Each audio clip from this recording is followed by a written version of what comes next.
Study point Nawada में। दोस्तों आज हम बात करेंगे टॉप 30 क्वेश्चन का जो बहुत ही महत्वपूर्ण है। तो चलते हैं हम अपने क्वेश्चन की ओर। अगर आपने अभी तक मेरे चैनल को सब्सक्राइब नहीं किए हैं तो सब्सक्राइब कर दीजिए ताकि आपके पास नोटिफिकेशन पहुंच जाए। तो चलते हैं, हमारा क्वेश्चन नंबर 1 है जो कि पिछला वीडियो में हमने 1 से लेकर 60 तक बात किए थे। आज 61 से आगे बात करेंगे। तो हमारा पहला क्वेश्चन है, अंडमान सागर एवं दक्षिण चीन सागर को जोड़ने वाली जल संधि निम्नलिखित में से कौन सी है? तो इसका आंसर हो जाएगा 61 का ऑप्शन नंबर बी हो जाएगा, मलक्का जल संधि, जो अंडमान सागर और दक्षिण चीन सागर को जोड़ता है। यह है पाक जल संधि। ये किसको जोड़ता है? तो पाक जल संधि जो है मन्नार एवं बंगाल की खाड़ी को जोड़ता है, और ये कारीमाटा जल संधि ये दक्षिण चीन सागर व जावा सागर को जोड़ता है। और ये है हारजुम जल संधि जो फारस की खाड़ी व ओमान की खाड़ी को जोड़ता है। तो चलिए हमारा फिर नेक्स्ट नंबर का क्वेश्चन है, 62 नंबर है, विश्व का सबसे बड़ा जल क्षेत्रफल वाला देश कौन सा है? तो ये हो जाएगा ऑप्शन नंबर ए, कनाडा, जो विश्व का सबसे बड़ा जल क्षेत्रफल वाला देश है। चलिए नेक्स्ट नंबर का हमारा क्वेश्चन हो जाएगा, पृथ्वी पर शीतोष्ण कटिबंधीय क्षेत्र कितने डिग्री अक्षांशों के बीच का क्षेत्र कहलाता है? ये हमारा कहलाता है ऑप्शन नंबर बी, 45 डिग्री से 66 डिग्री उत्तरी और दक्षिणी अक्षांशों के बीच को शीतोष्ण कटिबंधीय क्षेत्र कहलाता है। चलिए हमारा नेक्स्ट नंबर का क्वेश्चन है जो अच्छा क्वेश्चन है, ये सौर मंडल का सबसे हल्का ग्रह कौन सा है? ये हो जाएगा सबसे हल्का ग्रह, जो छोटा होगा वही हल्का ग्रह। तो ये सबसे छोटा भी ग्रह है बुध है, और सबसे हल्का ग्रह भी बुध है। हल्का और सबसे छोटा ग्रह बुध है। वह सूर्य का सबसे नज़दीक ग्रह भी है। वह सूर्य निकलने के 2 घंटा पहले दिखाई देता है। इसके पास कोई उपग्रह नहीं है बुध के पास। इसमें चुंबकीय क्षेत्र का होना इस ग्रह का विशिष्ट गुण है। यह सौरमंडल का सर्वाधिक कक्षीय गति वाला ग्रह है। इस ग्रह का तापमान सभी ग्रहों में सबसे अधिक होता है।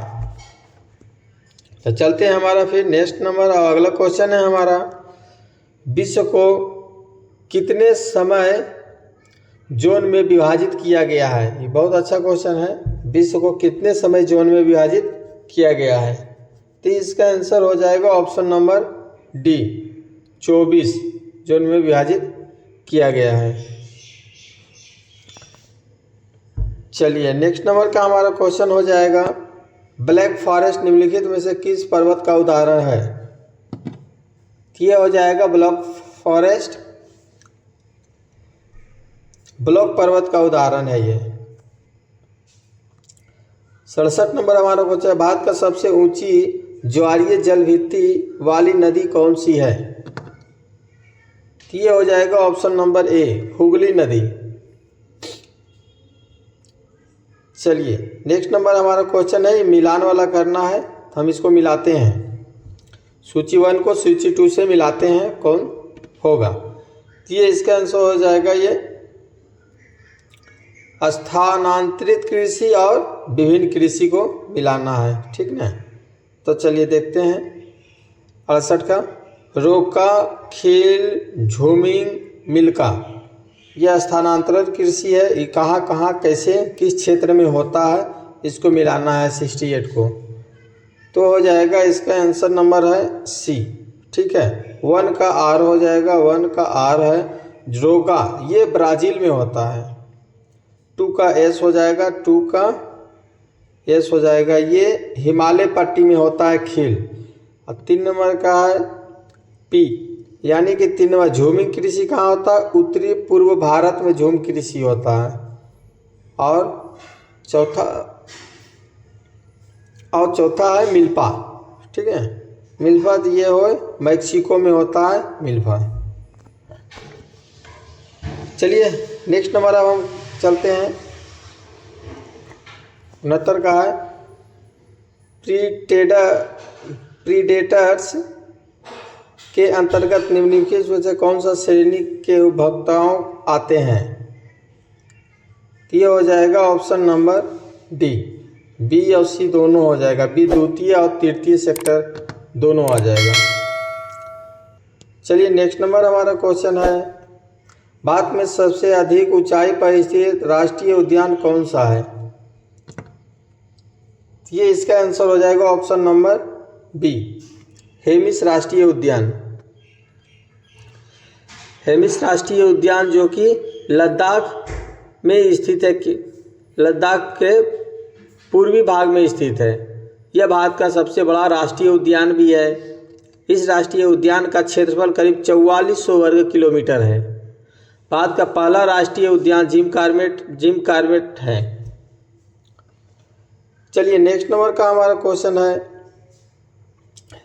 कई बार प्रतिरोपित पौधे नहीं उगते क्योंकि, मतलब कि प्रतिरोपित पौधे बहुत बार नहीं उगता है, क्यों नहीं उगता है।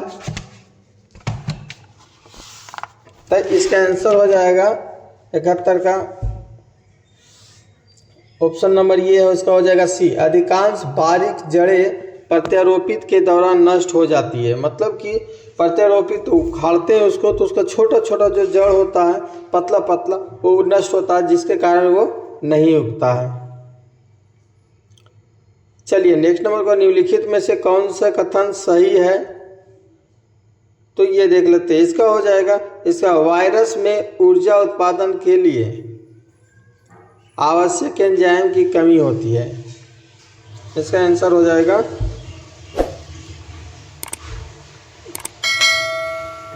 केवल ए सही हो जाएगा, 1 नंबर का सही है, बाकी गलत है।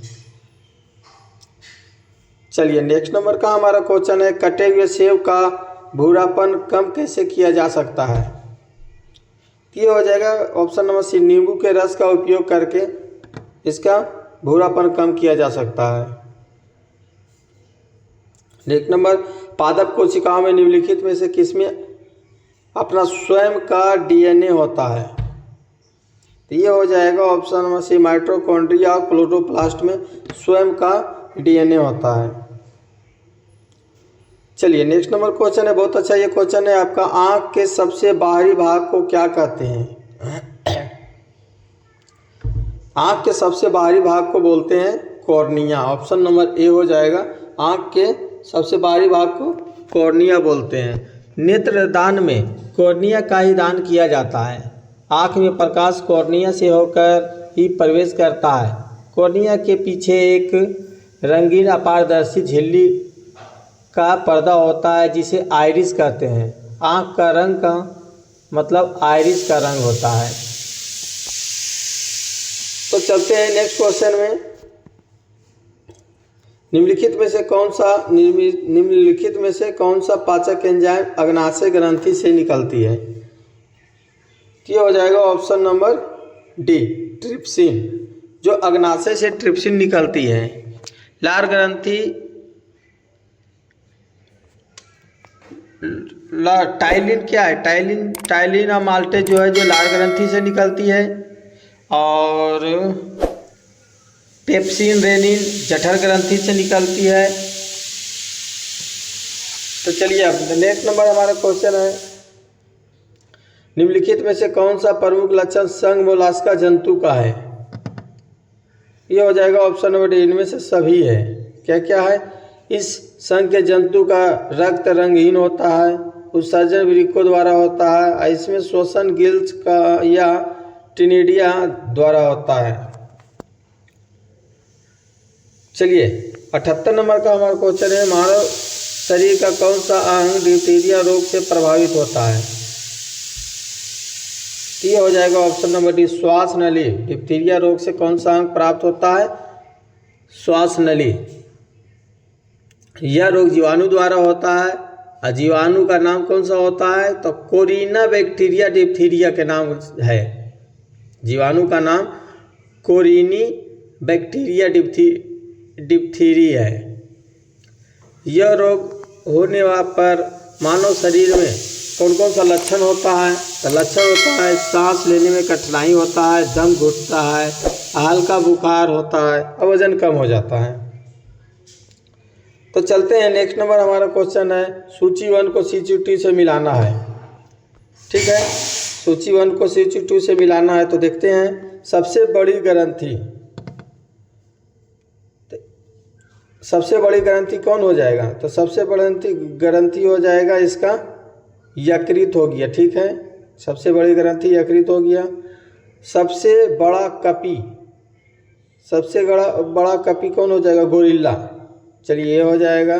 सबसे बुद्धिमान कपी चिंपैंजी और सबसे छोटा कपी गिब्बन। तो इसका आंसर हो जाएगा ऑप्शन नंबर ए। चलिए नेक्स्ट नंबर हमारा क्वेश्चन हो जाएगा